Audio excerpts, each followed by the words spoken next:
selalu mengatakan bahwa kalau terjadi perselingkuhan itu pasti salah satu orang tidak nyaman, ya. Artinya kalau suami istri itu nyaman di rumah bersama dengan pasangannya, dia pasti nggak kepengen selingkuh. Jadi kalau ada kasus-kasus perselingkuhan itu, Ibu ntar dulu ya Bu. Bentar ya. Lagi wawancara dulu. bentar ya Bu ya, sebentar Bu. Ya. Nanti wawancara. Jadi perselingkuhan itu terjadi kalau ada salah satu orang dari pasangan itu mengalami ketidaknyamanan. Jadi kalau misalnya ada perselingkuhan, salah dua-duanya. Nggak bisa kita nyalahin yang perempuan, nggak bisa kita nyalahin yang laki. Karena dia pasti mencari yang lain yang membuat dirinya nyaman. Ya, berbagai macam penyebab dari perselingkuhan itu biasanya yang pertama adalah faktor komunikasi, itu 55%. Ya, baru yang kedua faktor penampilan, faktor seks itu yang kedua. Ketiga baru faktor lain-lain seperti merasa kehilangan seseorang, merasa ingin mencoba seks dengan orang lain. Banyak juga orang-orang yang laki-laki atau perempuan ingin mencoba seks dengan orang lain itu kayak apa? Itu juga ada faktor-faktor itu. Atau faktor egoisnya. Memang ada beberapa laki-laki yang memang dari awalnya memang sudah tukang selingkuh, ya selingkuh lagi, mau dia udah menikah, mau dia cerai, menikah lagi juga begitu. Bahwa sifat seperti itu memang sulit dihilangkan gitu loh. Jadi kita juga mesti mengerti bahwa makanya ketika menikah itu bibit bobot bebek itu mesti tetap dicari, ya, dilihat bagaimana sih dia latar belakangnya. Makanya mengapa sih orang tuh harus pacaran dulu, harus tahu keluarganya. Kalau kebetulan saya Jawa Barat, tapi Jawa juga, di mana bibit bobot bebek itu dilihat. Tidak hanya kita menikah, oh dia keren, oh dia kaya, oh dia orang terkenal, oh dia ini maka saya menikah. Kok tidak bisa seperti itu? Ya. Menikah itu adalah justru kalau kita berasa sama-sama meniti karirnya, itu biasanya akan lebih langgeng. Ya. Dan yang perlu juga diperhatikan adalah bahwa jangan ada latar belakang apapun ketika mau menikah. Misal, aku menikah sama dia pengen kekayaannya, pengen keterkenalannya, pengen hartanya dan sebagainya, nggak usah. Ya, kita menikah memang karena kita didasari nomor satu cinta. Meskipun akan tuh cinta, nggak bisa juga. Karena cintalah yang sebenarnya bisa mengikat kita. Cinta tanpa syarat apapun. Aku mau sama kamu karena kamu bilang saya sayang sama kamu. Nggak ada bahwa nanti setelah kita menipu, kita menjadi sama-sama kaya, ya itu adalah bonus karena itu ketulusan cinta kita kepada pasangan. Dok, kalau bicara soal sebuah kenyamanan dalam sebuah rumah tangga, nah di kalangan artis sendiri dia mempunyai pasangan yang bisa dikatakan cukup sempurna lah ya Dok, tapi masih melakukan sebuah perselingkuhan. Itu biasanya karena faktor ikutan di lingkungan sekitar atau seperti apa? Satu, tidak menjamin ya orang-orang yang udah terkenal itu nggak diselingkuhi. Apakah orang-orang yang terkenal itu juga memberikan kenyamanan? Kan tadi udah bilang, kenyamanan kepada si laki-laki itu atau pada si perempuan itu, dia pasti mencari karena yang dicari oleh setiap laki-laki, oleh setiap perempuan adalah nyaman secara fisik materi, nyaman secara mental, dia merasa secure, mempunyai pasangan itu merasa senang, kemudian nyaman juga secara jiwa, ya, secara jiwa, secara pikiran pun, ya, jadi nggak kemana-mana. Nah, kalau kenyamanan itu tidak didapat, ya salah satu resikonya dia akan pergi untuk mencari kenyamanan lain. Mungkin yang diselingkuhin itu bukan orang terkenal, mungkin yang diselingkuhin itu orang-orang biasa saja.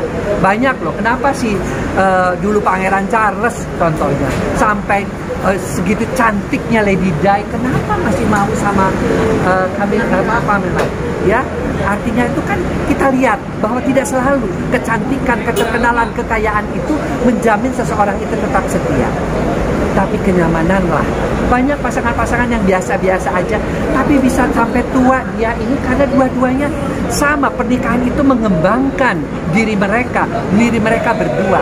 Pernikahan itu sakinah, saling mencintai, mawadah, saling memotivasi untuk maju, dan warahmah, selalu dalam koridor cinta Allah kepada mereka berdua. Itu yang harus dipertahankan. Makanya mengapa selalu kalau kita datang pernikahan, mudah-mudahan samara ya, sakinah, mawadah, warahmah, karena sebenarnya inti perkawinan itu adalah saling mencintai tanpa syarat, saling memotivasi untuk maju bersama-sama, dan selalu dicintai oleh Allah karena kita tidak melanggar melanggar larangan-larangan yang dianjurkan di dalam kitab suci. Kalau penyebab karena faktor hypersex sendiri, Dok? Hypersex itu orang sering salah sangka.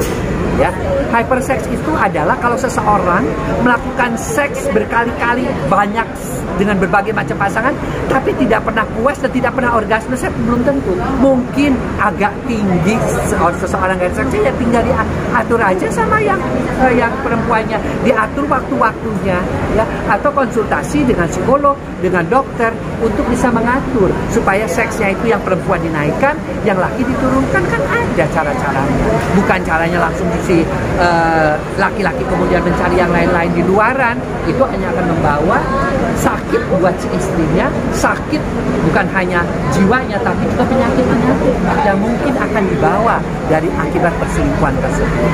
Dok, tapi kalau misalkan sepasang suami istri nih, dia salah satu selingkuh dengan sejenis, itu ada istilah penyakit dalam kedokteran juga nggak? Kita harus pastikan dulu kalau dia itu selingkuh dengan sejenis, ya, apakah dia itu murni gay atau apakah dia itu biseksual, artinya dia bisa dengan laki, bisa dengan perempuan, ya. Nah, kalau dia memang sudah terbiasa dengan yang jenisnya yang sama, mungkin ketika dia merasa tidak nyaman dengan yang jenisnya berbeda, dia akan kembali ke yang jenisnya yang sama. Jadi kuncinya, tapi ada juga laki-laki yang misalnya biseksual, tetapi kadang sudah menyaman dengan istrinya, dia nggak kemana-mana juga. Dia lebih mengutamakan hubungan yang heteroseksualnya ketimbang hubungan yang homoseksual. Dok, dalam keharmonisan rumah tangga, yang itu bisa menyebabkan juga nggak sih ke KDRT gitu, atau seperti apa? Menyebabkan apa? Ke KDRT sendiri gitu kan? Oh iya. Akibat ketidakharmonisan. Nah, disitulah yang namanya kemampuan. Makin seorang laki-laki semakin dewasa, dia semakin bisa mengatur emosinya. Kalau laki-laki itu gampang marah, kemudian main tangan dan sebagainya, ya itu dia belum dewasa, dia masih childish istilahnya, masih anak-anak, dan dia dan yang dipukul itu amit-amit perempuan kan, kalau dia mau pukul laki-laki gitu loh, ya. Makanya saya sering mengatakan, bikinlah wanita itu merintih, bukan karena kesakitan dipukul berintih, tapi kenikmatan dibawa ke puncak kebahagiaan. Itu yang harus dilakukan oleh setiap laki-laki yang boleh dikatakan laki-laki yang jantan. Dok, untuk Lesti sendiri, akibat dari KDRT ini bakal ada trauma untuk masalah seksual nggak? Seorang yang mengalami KDRT, apakah itu laki-laki? Saya punya pasien loh, laki-laki yang di KDRT oleh perempuan. Apakah perempuan di KDRT dia akan terus mengalami trauma? Mungkin perempuan-perempuan itu juga meng-KDRT-nya dengan katakan, "Alah lo, laki apa sih dulu kalau lo nggak kawin sama aku, siapa lo?" Itu KDRT. Mungkin dia tidak disadari bahwa dia ngomong seperti itu, dia tidak memukul, tapi ngomong, lo bisa jadi begini karena siapa? Karena gue kan. Mungkin lama-lama sih laki-laki juga emosinya terpancing, mungkin ya, mukul dan kita tidak pernah tahu. Trauma nggak? Jadi KDRT itu bukan hanya fisik, mulut pun itu adalah seringkali menjadi KDRT. Atau mengata-ngatain si laki-laki, penghasilan lo berapa sih?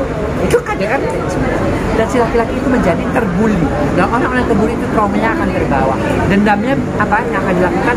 Dia sengaja berselingkuh untuk menyakiti si perempuan itu. Atau ya si perempuan itu juga mungkin yang dia merasa yang dia akan membalas dengan cara-cara yang lain.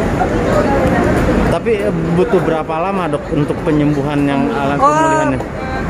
Trauma KDRT termasuk trauma perkosaan, pelecehan seksual, pembulian itu bertahun-tahun.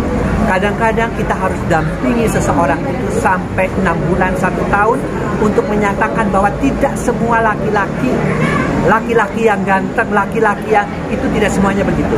Tidak semua laki-laki itu jahat. Karena pikirannya sekarang seperti itu. Dan tidak semua perempuan-perempuan yang sudah populer, sudah hebat itu juga menyakiti. Banyak perempuan-perempuan yang pengusaha ataupun yang jadi artis yang itu juga tetap baik pada suaminya, tetap menghormati suaminya. Kita kan tidak tahu di belakang itu semua.